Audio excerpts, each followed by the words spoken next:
Après les élections, plusieurs postes clés sont à pourvoir à la tête des institutions de l'UE. Des noms circulent déjà, notamment pour la Commission européenne. L'Union européenne adopte définitivement la loi sur la restauration de la nature après le revirement de l'Autriche qui provoque des remous à Vienne. Benyamin Netanyahou a officiellement dissous son cabinet de guerre, un bouleversement majeur pour le gouvernement israélien après 7 mois de guerre contre le Hamas. La justice française a tranché, les entreprises israéliennes ne seront pas autorisées à participer au salon de l'armement Eurosatory, qui ouvre ses portes ce lundi en banlieue parisienne.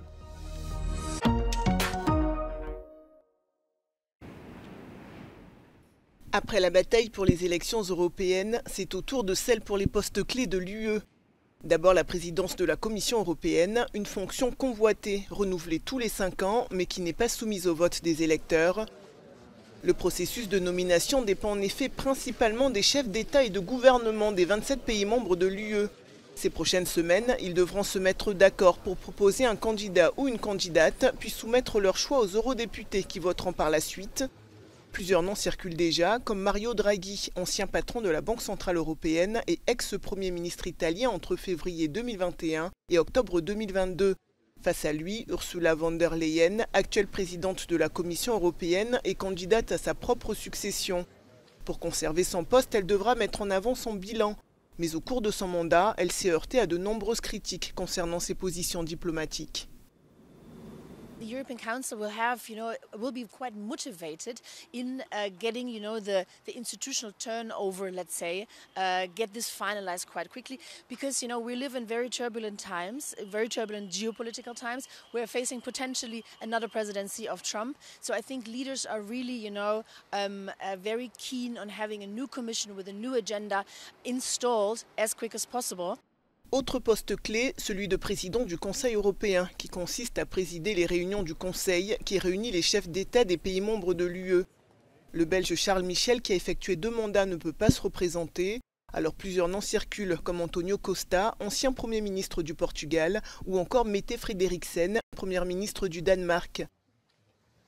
Le poste de chef de la diplomatie européenne est également à pourvoir. Là aussi, plusieurs noms circulent pour remplacer Josep Borrell, comme celui d'Alexander De Croo, qui a démissionné il y a quelques jours de son poste de Premier ministre belge après une double défaite électorale. Kaja Kallas, Première ministre estonienne, est aussi mentionnée pour occuper la fonction de chef de la diplomatie européenne. Elle s'est démarquée par son soutien appuyé à l'Ukraine. There are so many balances that I have to take into account that I think this fact is outweighed by the fact that she's female, that she's from a Baltic state, and that she, checks lots of the other boxes. Ce mois-ci, les chefs d'État et de gouvernement des 27 se retrouveront à plusieurs occasions à Bruxelles. Ils auront notamment l'occasion de discuter des possibles candidats à ces postes clés.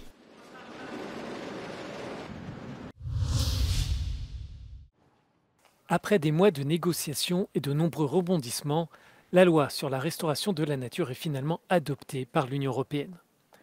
Réunis lundi à Luxembourg, les ministres en charge de l'environnement sont parvenus à trouver une majorité qualifiée. Ce texte prévoit de restaurer d'ici 2030 au moins 20% des zones terrestres et maritimes de l'Union. Pour les organisations de défense de l'environnement, c'est un soulagement.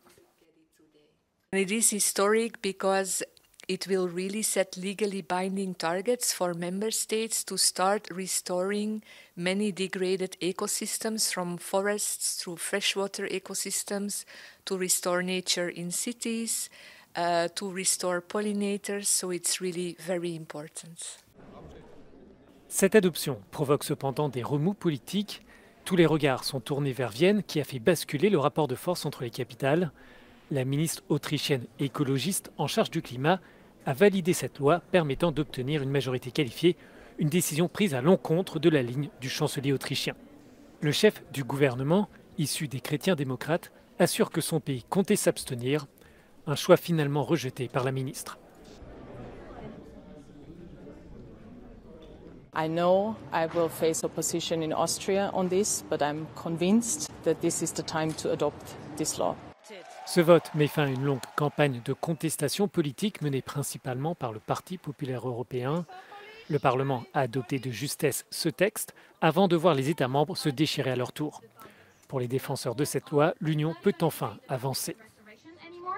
Es una ley que apuesta por el diálogo para poder conseguir una restauración de los ecosistemas, dando una oportunidad a que el conjunto de actividades económicas que dependen directamente del buen estado de conservación de la naturaleza puedan seguir desarrollándose. À long terme, cette loi entend restaurer d'ici 2050 la totalité des écosystèmes qui en ont besoin. Les États membres devront présenter à la Commission européenne leurs plans nationaux pour la mise en place de ces engagements.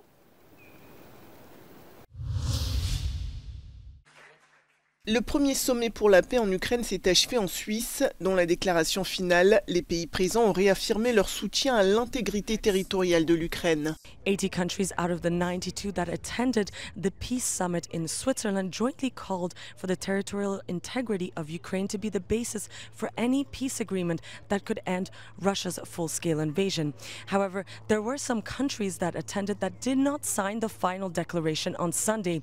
These include Russia-friendly nations like, for example, India, South Africa, and Saudi Arabia. The latter is apparently rumored to be one of the favored countries to host the next peace summit for Ukraine, and this time Russia might even be invited. The joint final statement omitted more sensitive issues like whether Ukraine could join the NATO alliance or how troop withdrawals would be managed from both sides. The document also referred to Russia's invasion as a war, a label which Moscow has strictly denied. So now what? Well, analysts believe that not much will come out of this conference. Moscow's key ally, China, did not attend, and Brazil only came as an observer, and both of these countries even proposed their alternative peace plans for Ukraine. According to the Austrian Chancellor Karl Nehammer, there could even be an interim conference before the Russian delegation is even allowed to join in for the negotiations. And according to the Ukrainian President Volodymyr Zelensky, during the final press conference on Sunday, he said that he will now work on developing a more concrete plan with other nations before presenting it to Moscow. Sofia Katsankova reporting from Bergenstock for Euronews. Sur ces images qui datent de septembre 2023, la rencontre entre Kim Jong-un et Vladimir Poutine en Russie. 9 mois plus tard, c'est au tour du président russe de se rendre en Corée du Nord pour une visite de 2 jours, mardi et mercredi. Sa dernière visite remonte à juillet 2000. Ces rencontres sont le signe du rapprochement accru entre Moscou et Pyongyang ces dernières années. Les deux pays sont sous le coup de sanctions internationales d'ampleur. La Corée du Nord est accusée par les Occidentaux de fournir à la Russie des munitions pour sa guerre en Ukraine. Le Premier ministre israélien Benyamin Netanyahou a officiellement dissous son cabinet de guerre ce lundi, suite au départ de l'ancien général Benny Gantz, ancienne figure clé du conflit à Gaza.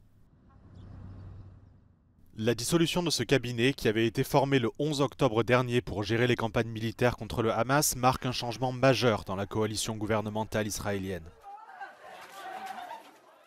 Benyamin Netanyahou consultera désormais un groupe de ministres plus restreint, comprenant des membres du précédent cabinet de guerre ainsi que les ministres israéliens de la Défense et des Affaires stratégiques. Cette annonce intervient dans un climat de tension au sein du gouvernement israélien. Les entreprises israéliennes ne seront finalement pas présentes au salon de l'armement Eurosatory. Cet événement majeur dans le secteur de la défense et de la sécurité, qui accueille tous les 2 ans plusieurs dizaines de milliers de visiteurs, a ouvert ses portes lundi à Villepinte, en banlieue parisienne. Un juge français a statué la semaine dernière en faveur de 4 ONG qui demandaient l'interdiction de la participation d'Israël au salon. Une décision judiciaire qui fait suite à la déclaration du ministère des Armées qui affirmait à la fin du mois de mai que les conditions ne sont plus réunies pour recevoir les entreprises israéliennes sur le salon français. Plus de 70 entreprises sont concernées par cette interdiction.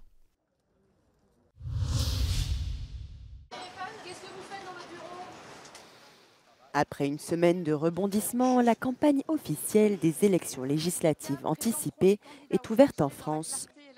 Le dépôt des candidatures est clôturé et les candidats qui tenteront de remporter un des 577 sièges à l'Assemblée nationale sont connus. Le mode de scrutin est un scrutin majoritaire à 2 tours. Aussi, les électeurs sont appelés aux urnes le 30 juin et le 7 juillet pour élire leurs députés.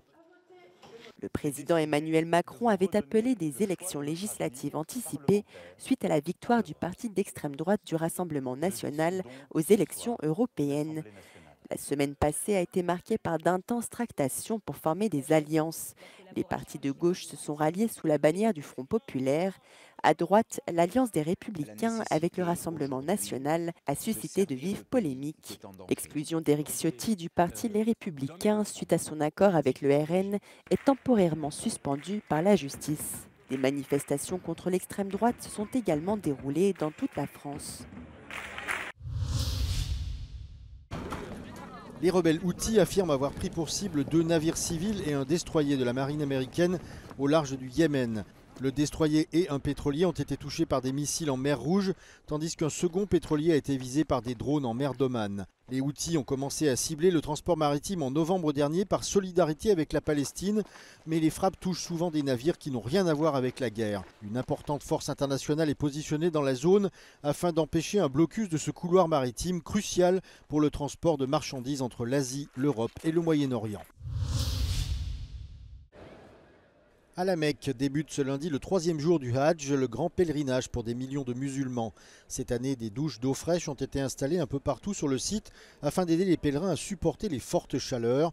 Il fait jusqu'à 47 degrés pendant la journée à la Mecque. Samedi, 14 pèlerins jordaniens sont morts suite à une insolation. Ce lundi, les croyants vont se rendre dans la vallée de Mina, un endroit désertique à 5 km de la Mecque. Le Hadj est un commandement important de la foi musulmane que chaque croyant doit accomplir une fois dans sa vie.